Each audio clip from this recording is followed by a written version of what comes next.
All right, guys, it's almost an agreement time. We are continuing through the onslaught of a 10,000 person race that we've got going on here in Knox County this year. Today I've got Steve Triplett with me. We'll talk more about him and what he's doing here in a minute. First, I got to pitch you on me. Almost an agreement at gmail.com. You find us on Facebook, on Twitter, on YouTube. Go to our website, almostanagreement.com. There I've got the 2020 voter guide up. I'm sorry, 2022 voter guide up. Just a full list of everybody, what seat they're running for. Right now, it's all links to shows that I've done with the people, but then I'm going to start adding in links to their websites and stuff like that so you can get more information. Also on that same page is links to KGIS so you can figure out where to vote and what district you're in, as well as the Knox County Election Commission, so you can go there and make sure you're registered and that kind of stuff too. My job description sheet is up as well. It's still under construction. I'm still trying to figure out what the actual job is that everybody does, as well as who the people are. So you know what we work on here, and that's what we do. But today's Steve Triplett. He is school board seat 7, and we're going to chat and see what's going on from there.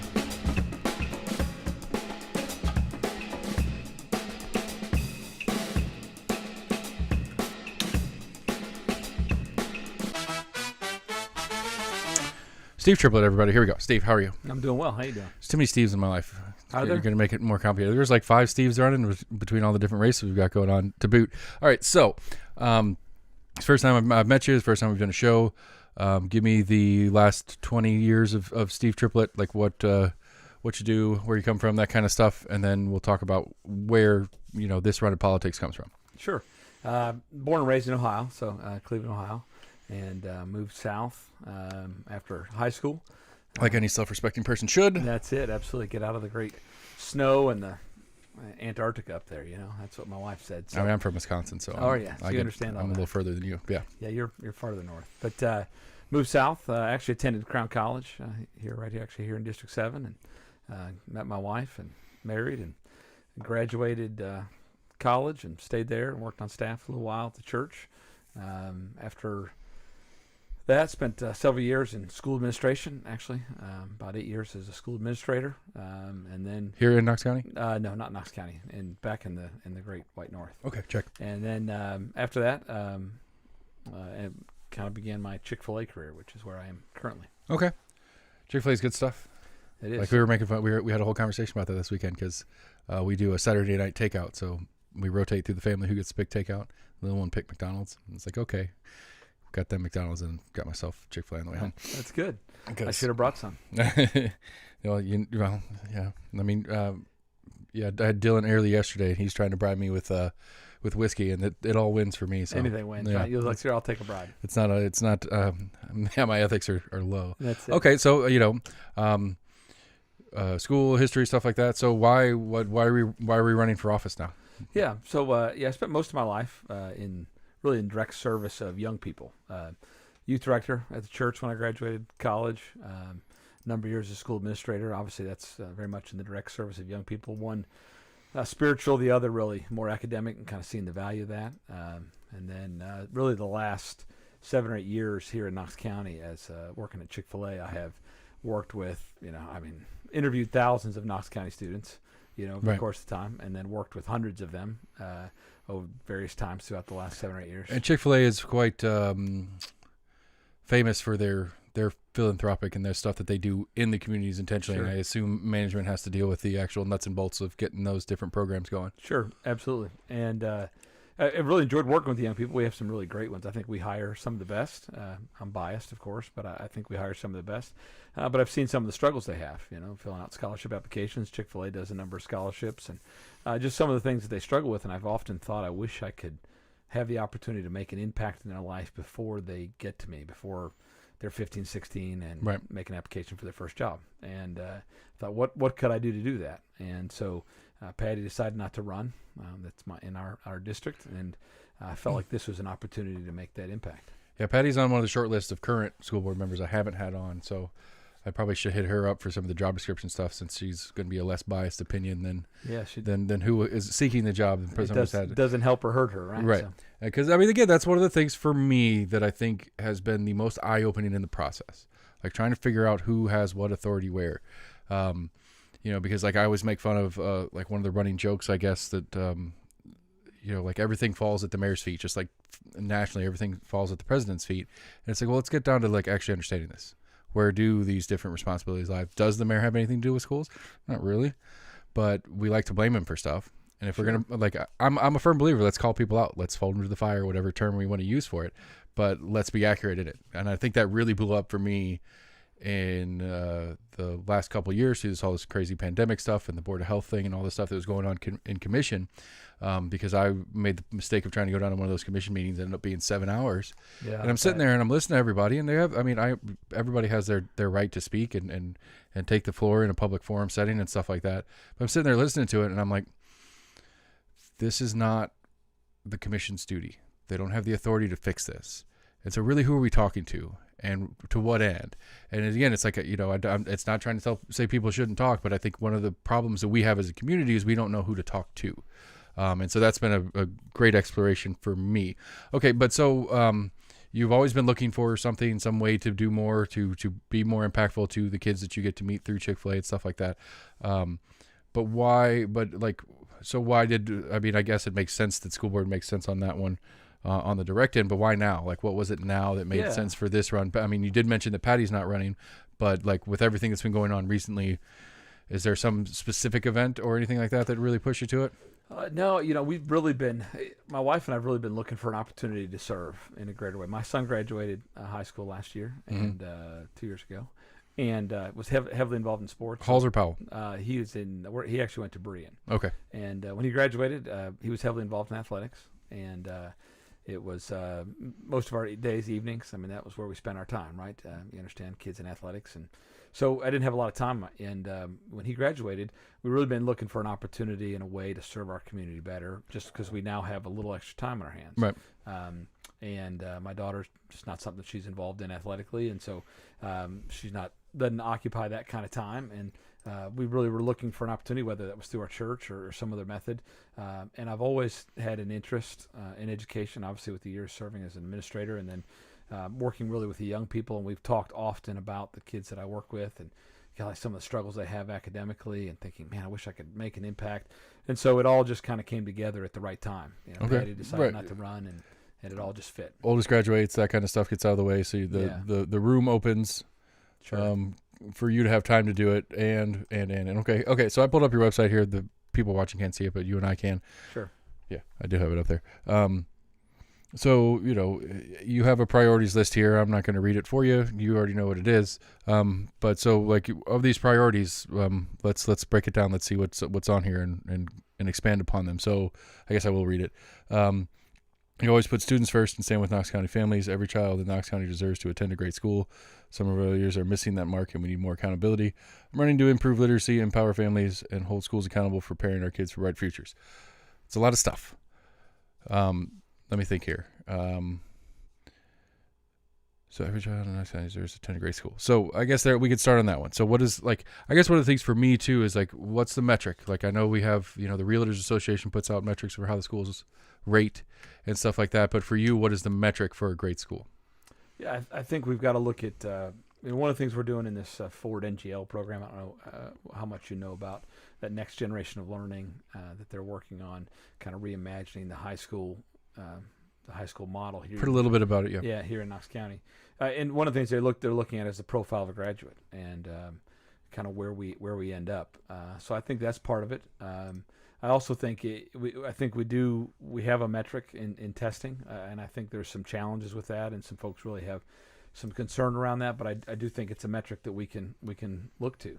I have a sheet of paper. Wish I'd have brought it with me, that shows the percentage of students in Knox County that are at different grade levels that are AB students in their particular school, but yet do not actually test on grade level with the standardized testing. Right. So the question is, where are we missing that mark? Right. And especially now, that's one of the concerns I have. I have a fifth and a third grader right now, and we ended up for our fifth grader adding a tutor to the soup, for lack of a better word. Sure. And early in that tutoring program, she brought in, I think it was the third grade reading assessment, and he was barely punching through it. And he's a fifth grader, and we've caught up thankfully through the work, and we're catching up. But that's that. He's not been. He's had issues in a number of different parts of school and stuff like that, and some of the grades have reflected it. But it didn't, it was surprising to me how far off we were.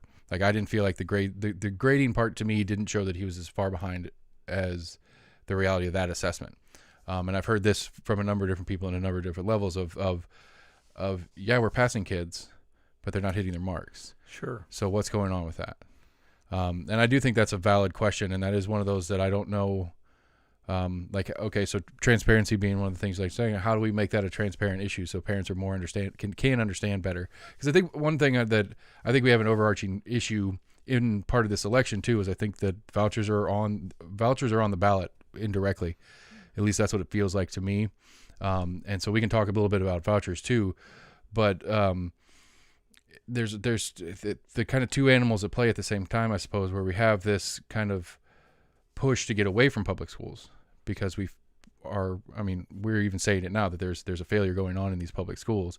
So how to, one, protect the public schools from a voucher program or something like that, but then also catch up? Or is it chicken and egg? One needs to happen before the other kind of thing. So anyway, your thoughts on that? That's just one of those things that's been going through my head. I'm trying to work out how to kind of follow this because there's two things that are running parallel, I guess is the best way I could put it. Define those two things for me again. So we have I think at least at the state level, with a lot of stuff going state level wise, we have a push towards vouchers. And I think part of why that push is selling, whether it's true or not, I think there is a general agreement from parents that schools are not performing the way they want them to. And so we have an issue with the transparency of getting these, like we were just talking about with my fifth grader testing in third grade levels and stuff like that, to make that clear where that problem, I guess, is, so that I as a parent aren't looking towards a voucher and aren't pro voucher, not again with the lack of knowledge on how the voucher is going to work and stuff like that, but that, are these two things directly related or are they separated? And if, I haven't met a school board member yet that's really, really pro voucher, and maybe I guess we could ask that question too. But, if we're trying to improve the quality of schools, one of the ways to do it is to make the parents happy with it. Sure. And I guess that's what I'm trying to get at with this long-winded question, is that I can't help but be open to the idea of a voucher because of the failures I'm seeing in the school system. Sure. So how do we at least make me understand that we as a school system know that these failures are happening, and then make, again, the transparency part of making it clear to me as a parent that these things are going towards the goals we all want. Sure. I think we have a ton of data. There's a lot of data. I don't know how much data every parent has access to, but Knox County School District has a lot of data. Right. A lot of data. They know where our students are. That information that I have came from a school board member. So it came from data that came from the schools. So they have that information, and I think we need to have access to that information as a parent, or at least. Well, and to sell myself short as normally, we need to figure out how to make it understandable to me. Sure. Because a lot of that data comes out and it might get published, it might get shared, but it's always 55 different people online telling me what it means. It would be helpful. Right. It'd be helpful to have a lay version of what we're looking at. Sure. But yeah, again, that to me is, I know I got a little overcomplicated with a couple different questions at the same time, but I guess to me, if transparency is a top issue, how do we do better as a school board? Because I think not only having the information available, but getting people to take the time to read it is one of the issues we have too. So how do we bridge that gap? So one of the things that we just did recently, and the truth is, if a parent really, really wants information, they'll work at it, right? If they really want to spend the time. And if they have the time. If they have the time. And that's a challenge for sure.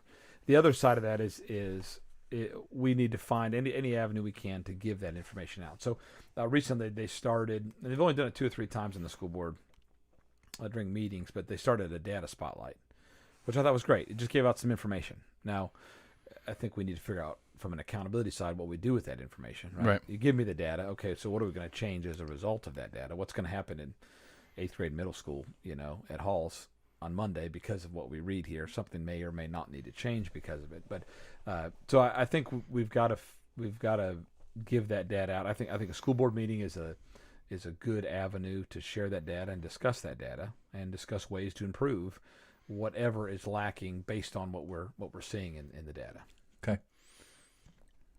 Okay, so then again, that accountability thing. So what are some methods of accountability to to, what's the word I'm looking for here? Force is not the greatest word, but it's the one that's popping in my head, to force changes to things that are problematic. Like, what are some of the methods that you would see as a proper method? Say, here's the data, here's the failings. These failings need to get fixed, or what?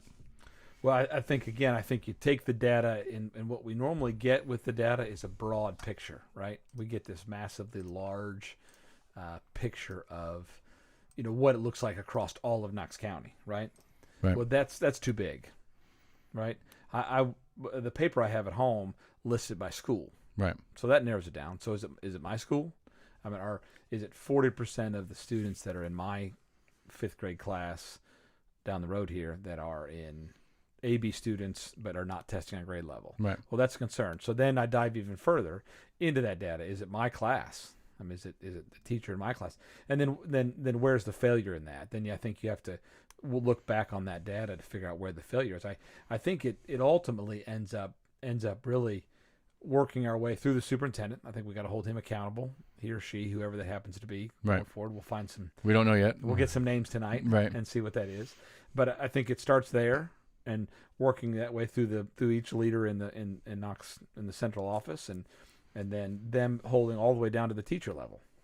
I don't know that we hold ourselves and our teachers all the way back accountable for those results. Right, because I think truly one of the issues at play is that it's such a massive. I mean, it is the largest single body in Knox County, and I mean it's got more employees than anybody else, and X, Y, and Z, and to try to spotlight an actual issue and then break it down to where the actual failure is coming from is a task in and of itself. That's a challenge. Okay, so one of the big ones going on, at least conversationally right now, is like the trade school is a big thing. This the taking away the assumption of college. Where are you on that? Do you feel like that is something that Knox County Schools needs to be focused on, or is it something that needs to be in a secondary education kind of thing? I think providing the option is extremely smart. Not every kid in Knox County wants to go to college in a full-time traditional setting and get a business degree. There are a number of them that a trade school is a better fit long-term for them. I work with a wide variety of young people, and one of the struggles that I see is I see kids that, it's hard to beat Tennessee Promise, right? I mean, it's free. I mean, it is hard to beat that. Right. But so a lot of people will end up in there like, I'll just get a general business degree and then I'll see what I do with that. But they just hate it. Right. I mean, they go to school and then they come to work every day and they hate their classes. Right. But so I got a guy that works for us that tried that method. Just tried. And then he was like motoring through and he was going to just tough it out and he was going to, get his degree anyway, but he hated it. So he quit. So then he kind of wastes some of that time and wastes all that. Well, then he ends up in a mechanic apprenticeship program. He's making great money as a mechanic, maybe Toyota, something like that. But he makes good money. He's taking care of himself. I think he's got a girlfriend, whatever. I think he has got a career now, career path. And for him, having that opportunity, more opportunity in high school to be involved in that, maybe that's the path he would have chosen right out of high school, and he's 2 or 3 years ahead rather than trying. Right, and especially if some of those things get into the same category of, well, if you go this way, it's going to be paid for by some sort of program, and it's not an out of pocket. Because again, you're right. I mean, maybe I don't really want to go to college, but it's free. At least a couple of years of it's free. Well, I mean, you can get through Might as well TCAT get and some of started. those places, Right? You can participate in those through Tennessee Promise. Yeah. So I think too, because I was very specifically of the generation that it was a hard assumption. Like it wasn't. Well, no, through my parents, it was not a question, but just through the social structures of school and stuff like that, it was not really an option. But it wasn't as hard as my parents were on it. I guess my parents were very, you're going to college, don't care. Like it wasn't even an option for you. Yeah. And I think probably your parents' generation, my parents' generation, even the generation when I went to high school, it was like, yeah, you're going to go to college. I mean, everybody goes to college, right? But I don't know that that's for everybody. And well, I mean, I think if you want to get realistic about it, and I'm sure somebody's done some papers on it or something like that, I think if you look at the world economy and the jobs and stuff, or at least the U.S. economy and the jobs market and all the different stuff going on, I think that push towards you have to go to college thing has failed the economy as a whole, let alone the kids that went to college that didn't want to and stuff like that. Because, I mean, you see, like right now, like HVAC companies dying begging for people to come work for them. And they'll pay your certifications, they'll pay all that stuff. Yeah, and it's like, well, I need my air conditioner fixed, and it costs more than it should because they have to overpay staff to get staff and keep staff and stuff like that. So I think there's a lot more effect to that era of college requirement than just a bunch of people with degrees they don't use. I think there's a lot more to it than that. Okay, so again, another one that's recently, like, I'm confused, and this is not necessarily a campaign question as much as me trying to understand the things that are happening. So at the work session, there was a whole bunch of conversation about this equity program, and I don't get it. So if you could, if you can help me understand what it is, and then I can later post show, or I mean, your opinion on it's fine too, but I'm still trying to formulate my opinion on it, and we're getting voted on tonight, so I'm running out of time to. I think it's getting kicked back to committee, if you will. It's going to get policy review. So I don't know that they'll vote on it tonight, because I don't know that. Right, the work session they were talking about, it needs to go back for policy review, but they'll have to vote officially because it's a procedure crap tonight. Right. Okay, but either way, help me understand what the idea of it is, if you can. So I talked. They had several intermissions because it was such a long meeting, and so I talked to a couple guys from central office during those intermissions.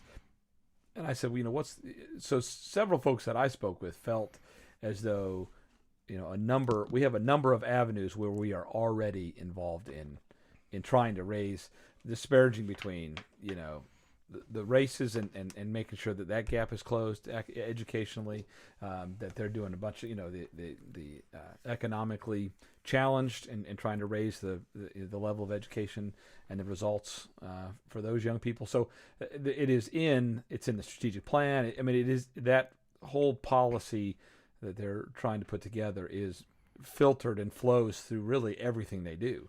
I mean, even if you look at income or expenses, I mean, where they put Knox County School District spends their money, right? They're looking to eliminate those differences, those gaps.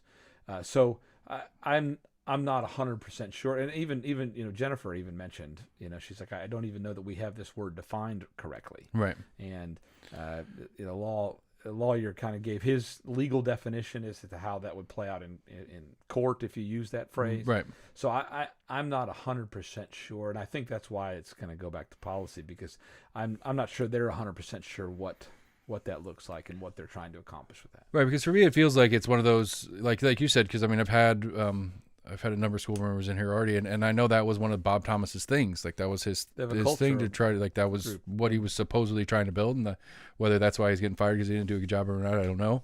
Well, he's quitting, but same thing. It's one of those, like, to me, and especially looking at this in the political side of it more than the actual structural side of it, is this is some fun phrasing that does really well in polling and getting people moving and activated, and that's kind of where I've kind of seen it currently. Is it feels like that this is stuff that we're already working on, but we're bringing up a new version of it to kind of reinvigorate the populace to pay attention, which isn't necessarily a bad thing, unless I don't know, if they're doing it on purpose for that, it's disingenuous and that sucks. But people paying attention is not a bad thing either. So, okay, so. The question I ask, as it relates to policy, is, again, I even asked John Reiswick this at the school board meeting. I just said, so we've passed this policy. Let's say we passed it on Wednesday. So what changes as a result of that? Right. And if we can't find anything that really changes, then I'm not entirely sure that we need to add a policy. And we've, Patty Bounds, I don't know if you were there or saw it. I mean, she lifted up the policy book. Right. And it is far bigger than you and I have ever read. I don't know anybody that's read the whole thing. You don't know what I've read? Come on now. Maybe you've read it. No, absolutely not. You'd be the only one who. I got through a Dogman the other day, and that was a struggle for me. So that was it. That was a big book. I've tried, like, this is the Tennessee Blue Book has been my most recent read. I haven't made through that whole thing either, but that's a fascinating dive into monotony. If anybody ever wants to take, I have a copy. The opportunity. It's it's fun. It's nice to get. It's the best at learning the people that are in play right now. You get a lot of information about the people, and their district and kind of the general stuff like that. But it's not a light read by any stretch. Not at all.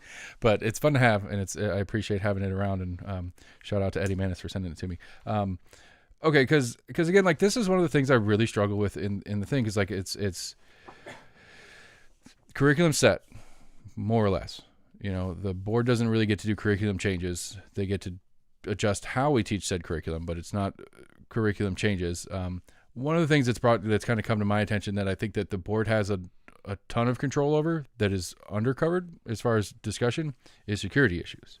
Yeah. I think we have, I mean, as far as I gather, the Knox, I don't know what the school resource officer team, whatever their subdivision title is, you know, that policy is solely set by the school board.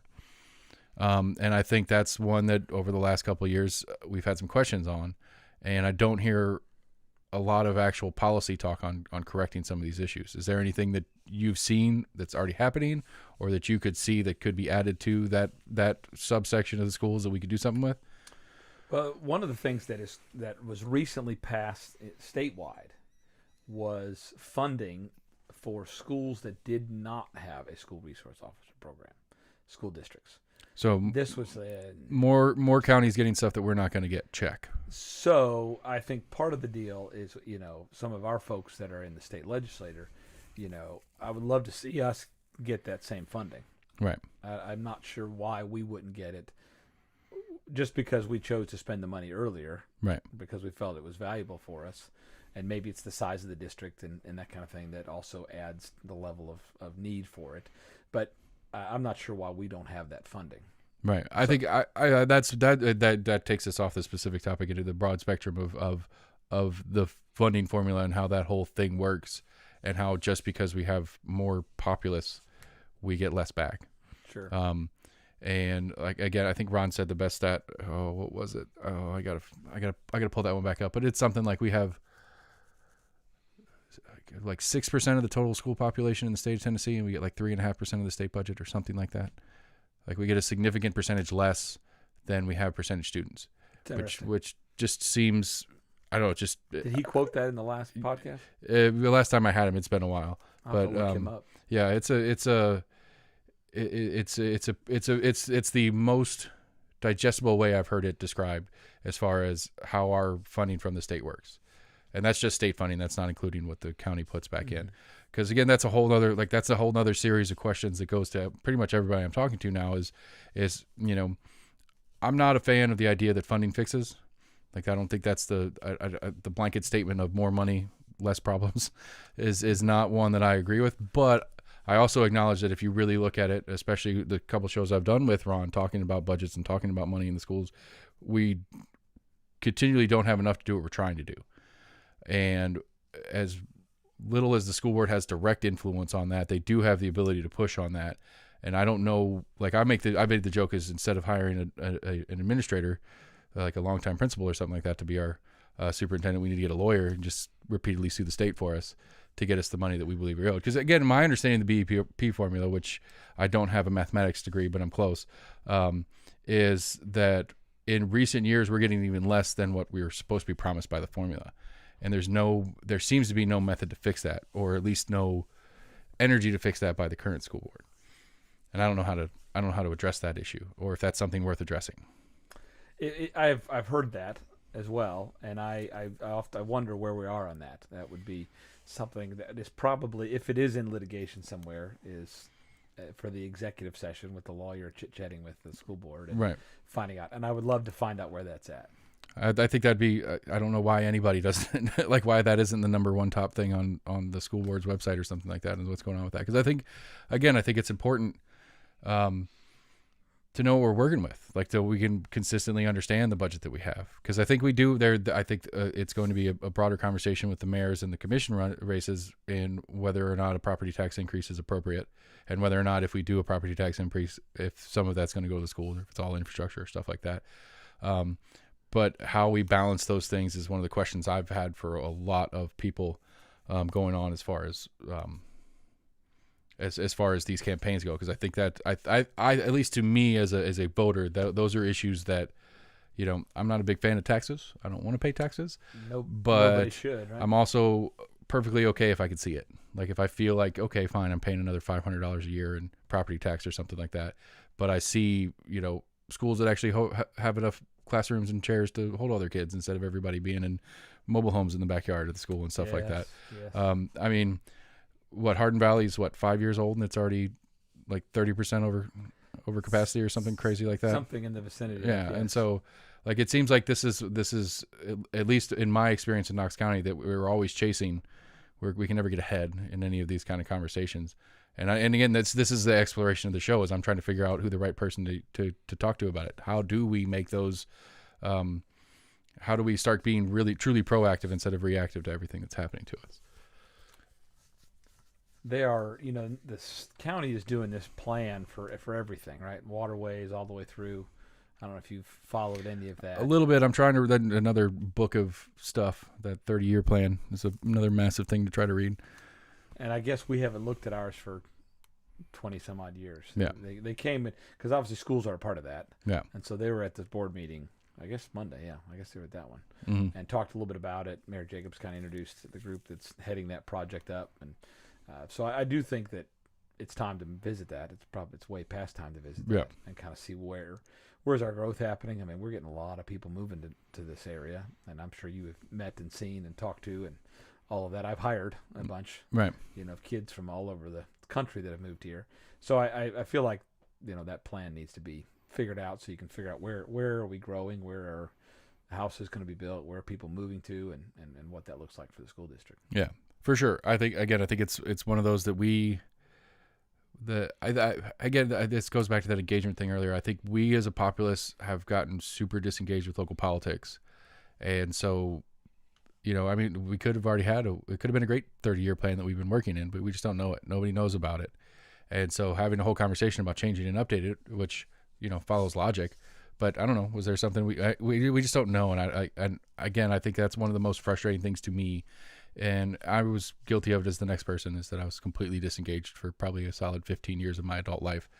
And I'm trying to catch up real hard, and it's frustrating how hard it is to catch up. And I think that's part of the goal of what I'm doing here. But I don't know. So I don't know. What's some other stuff for you? What with stump speech me or something like that? Give me.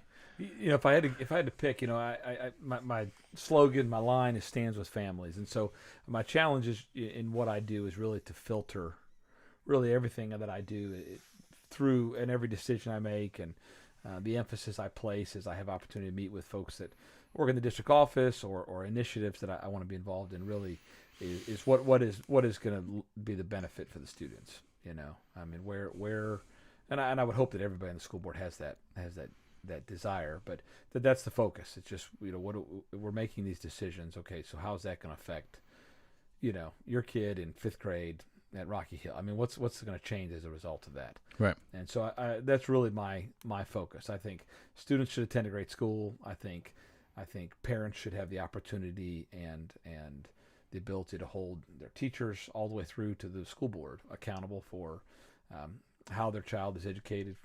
And then I think we ought to have a lot of transparency around funds and how that money is spent. I mean, that is a massive budget.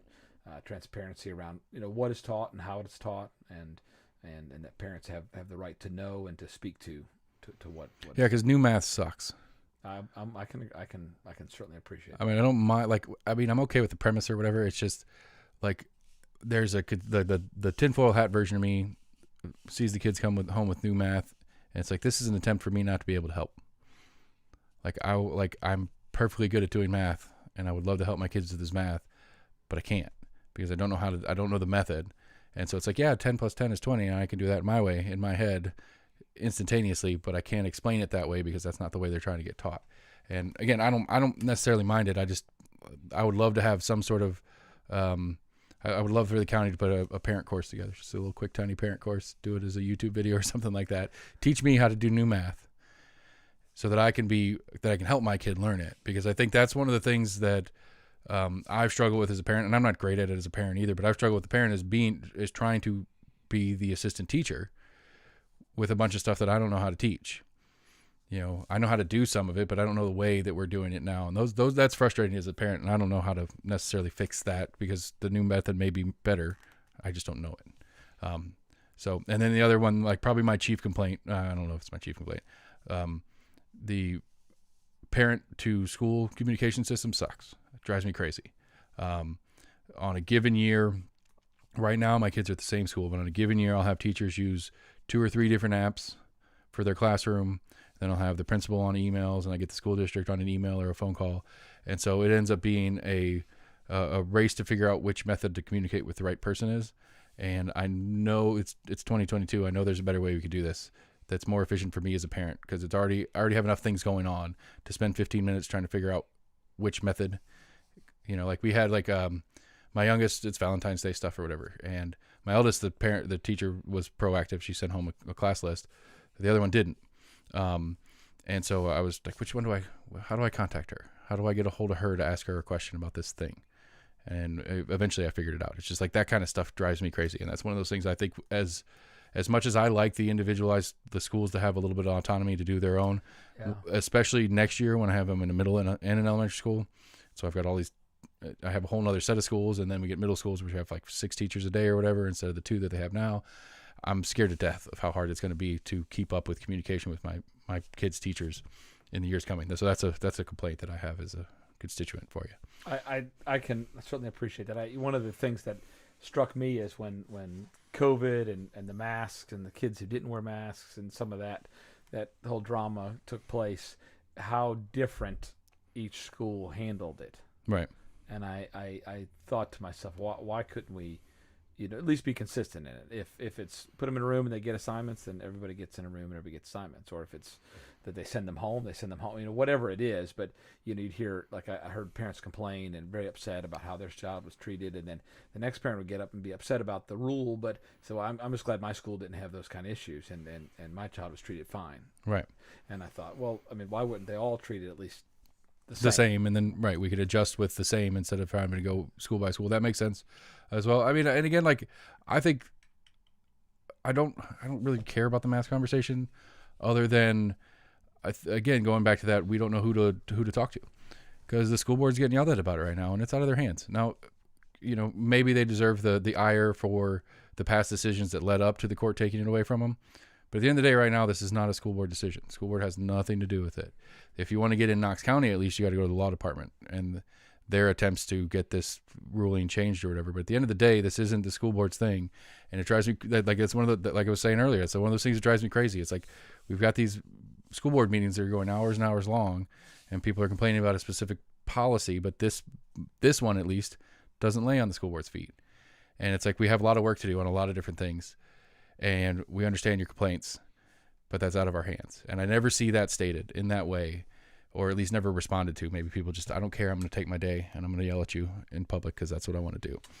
There, I'm sure, is some of that.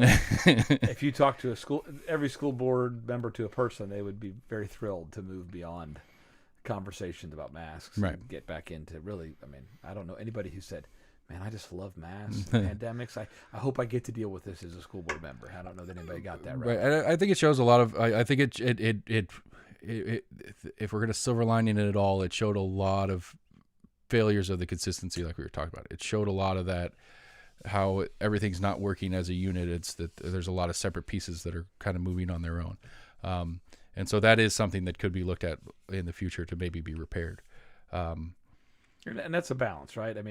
What Gibbs High School wants and Halls High School wants in the way that they operate is not going to be the same as Farragut or someplace in Hardin Valley, right? It's going to be different, right? And so I think I do appreciate some level of autonomy, right? But at the same time, I do think some consistency in all of that would be right. Well, because again, if that autonomy takes place, but it's well communicated, that's one thing. Where if it's separated, but also, very muddy as far as the understanding from the parents go. Again, it's that same thing. I don't know who to talk to. I don't know where to go with it. I'm sure the principals at some schools are getting overwhelmed with emails and phone calls, and other ones aren't getting much at all. And it's like, well, how do we get it out to the parents so that at least the parents understand what they're doing, understand what's going on? And if I can agree or disagree from there, but at least I understand what's going on and understand where the avenues for my complaints go correctly. Because I hate the idea of lighting some poor school board member up, and it's not their, it's not your thing. Yes. It's like that. I do it all it's like trying to cancel cable. You feel bad, but you end up yelling at the poor person on the phone. And it's like, I know this isn't your job. I know you didn't do it. I'm just trying to cancel my cable. You guys are making it complicated, and so now I'm mad at you. And I know it's not you; you're just doing your work, but I got to get it done. And so, I mean, I get it. I suffer the same fate as an individual from time to time as well. I'm running out of specifics. If I missed anything that you wanted to talk about, I think I'm good. I other than vote for me. That's a specific, right? Well, we'll save the plug section for a little bit. I do have the 5 questions. It's the standard 5 questions all my candidates have that I'm asking everybody regardless. So question number 1, I think you already answered it, but I want to put it in small format. Is this the first time running for office? Yes, never ran. Never thought about running. And question 1B is this the beginning of a political career for you? It is not. Okay. So there's no maybe a rerun for the same seat, but that's about it. That's about it. I guess to never say never is never a good idea. I mean, certainly the right political answer would be I can't say where I'll be in 8 years. But I don't know that I thought I would have this opportunity presented to me. So, but since it's here, I'm excited about the opportunity, and I feel like I'm where I should be. I feel like I'm doing what I should be doing, and I feel like I ought to be running for the seat. So if something, I guess, could change politically that makes me want to do that somewhere else. But I'll be honest with you, I don't have a passion for buildings and roads. I don't have a passion for waterways. I mean, but that's the weird. I think that's one of the weird systematic things that that most of us don't know about. If you really want to do a big functional changes in schools, you got to go to the state. You need to be a state rep or a state senator. That's where it happens, or the governor. But well, if you talk about vouchers, that's where it goes. I mean, people say, "What do you think of vouchers?" Like, well, I mean, ask. I don't know, Michelle Carringer. I mean, it comes from there. It's got to come from a state level, not a local level. So, there may come a day where I want to do something more than that. But at the moment, I have a passion for young people, and I have a firm belief that education can make a difference in somebody's life. And our teachers obviously do a tremendous job of making a difference. And I want to support that and be a part of that. Okay. Number 2, this is the serious question. What's your favorite ice cream? Yeah. So if I head down to Food City, it's going to be Mayfield Moose Tracks. That's my go-to. If I'm going to go, get some ice cream, I'm such a fan of Cruz Farm. I love their ice cream. So I find that funny about that question because that's the standard answer. I feel like I need to break it down and just be like and separate it because everybody gives the tub of ice cream from the store and favorite place to go get ice cream because they're just different. It is 100% because I don't have a soft serve machine in my house. Yeah, nobody. I have one at the store. So. But you only have it's just one flavor there. It's not near as fun. All right, number 3 is what's your favorite place to eat around here other than Chick-fil-A? Yeah, it's a given. Am I allowed to say anything but Chick-fil-A? That's up to your bosses. Sure, that's it. So besides Chick-fil-A, which I eat that quite a bit, every now and then I need a burger, and so I'm a big Litton's fan. Okay. I stop down the street from your place to down the on Sundays a lot and get El Mariachi Loco. Oh yeah. We enjoy Mexican on occasion as well, but Litton's is really a go-to. The weirdest thing is they put a flapjacks in there for a little bit. That was the first thing. Well, it's kind of funny to see a flapjacks turn into a Mexican restaurant. And it was a Mexican place before that too. Yes. What like, and it's like I don't understand. I just don't understand the concept of breakfast. We've got a what is it over here? It's not flapjacks. It's the other breakfast place, Scrambled Jakes. We got a Scrambled Jakes over here, and they're slamming on Sundays especially. Yes, but like I did the idea of outside of like I get it down in like a Pigeon Forge, Gatlinburg touristy thing. Sure. Because it's like, well, I don't have a kitchen to cook my eggs and bacon in. I need to go someplace to get it. But I just think it's weird. But that's cool. I ain't mad at it. All right. So favorite local eatery was Litton's. Litton's probably. I haven't been over there in a while. That's really what I'm doing here. I'm compiling a list of places I haven't eaten at in a while. All right, so number 4, we get back into it, and especially applies to this race for you is that this is our first year first year in a long time that the school board is now a partisan race.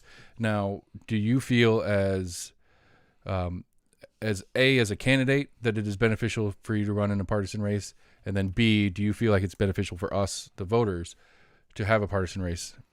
And not just in school board, but in general. But I mean, we could stay focused if you want.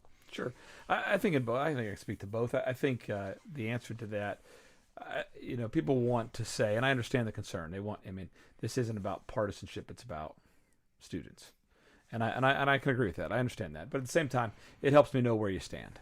I would hope, and I feel I would vote as it comes to policies on my principles, not on my party. I would hope that I wouldn't just agree with, your policy because you're a Republican and disagree with your policy because you're a Democrat. I hope I would agree with what I agree with because in my principles, I think that that's the right decision for Knox County students. Or at a broader level in any level of politics. But I am comfortable with it, and I think that it certainly helps me know where each individual at least gives me some idea where they stand. Okay, and it's the same thing on the kind of partisanship. You're running as a Republican, and so I implore you to name me your favorite Democrat, whether it's local, state, or federal, that you really see, good, consistent work out of, has good ideas, puts good things on the table, whether they get passed by the party or by the whole thing or not, but at least a good Democrat leader out there that you know of. Yeah. I'm sorry, Matt Shears, Democratic leader. My bad. What'd you say? Oh, Matt Shears gets mad at me because I call him if I say I don't know. I don't get it, but it's one of those Democrats get offended if you call them the Democrat Party. And so I always got to be careful about making sure I call it the Democratic Party or Democratic candidate. So gotcha. I was apologizing to Matt because I said it wrong. Miss Satterfield, I'm a fan of. I really appreciate her emphasis on data. She and I, when she decided to do that, I was pleased with that decision. Okay. So we actually went up and talked to her after the meeting. I said I'm really thrilled that we're bringing data into the deal. It helps us know what's happening. And I'm bummed she's not running again. She was a really fun guest. Yeah, she is. I know she has decided to step out of the school board for a time at least. So. Well, see, I'm out here in 4. My school board member's a quitter too. If we're gonna put it that way. That's it. All right, so now it's plug time. Plug it up. Tell everybody where to go, where to find you. I'll put links and show notes and stuff as well. Sure. You can go to steveforknox.com. It's my website.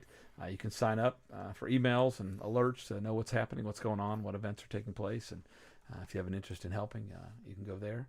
And May 3rd, I hope you'll vote. I'm Steve Triplett for Knox County School Board District 7. All right, that's a proper plug set. That was very good. All right, I mean, like I said, we're a little shorter than I meant to be, but I ran out of stuff that I had on my brain. And I feel a little guilty about putting a short show on you. I'm okay. Okay. All right. Outro then. Steve Triplett, everybody.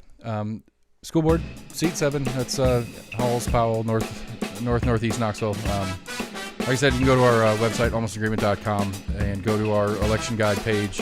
And that election guide's got links to KGIS as well as the Knoxville County Election Commission, which will help you figure out which district you're in and that kind of different stuff to see if you're eligible to vote for Steve or not. Because I'm not. I'm on the other end of town. But Max from the Big Show, that's definitely one of his seats. So anyway, we're almost in agreement. Almostagreement@gmail.com. We got Facebook. We got Twitter. We got YouTube. We have Instagram, sort of. We don't do anything on there, but we have it if you want to follow us on there. Email me at almostagreement@gmail.com if you have any particular things that I've totally screwed up and you want to correct me on. I'm happy to take a correction or two. Like I said, go to the website for all that information as well as the job description sheets that I'm still working on. I got a bunch more shows this week. Then I got like a bunch more next week. I'm trying to squeeze as many as I can before the primary, and then we'll follow up with who gets through primaries and all that kind of stuff on that side. Favorite podcast writer, go there, subscribe or follow us on those two. That helps us not only get it to you directly, but it helps us get up higher on lists so people can find us easier. And tell your friends about us. Almost Green, everybody. Have a great day.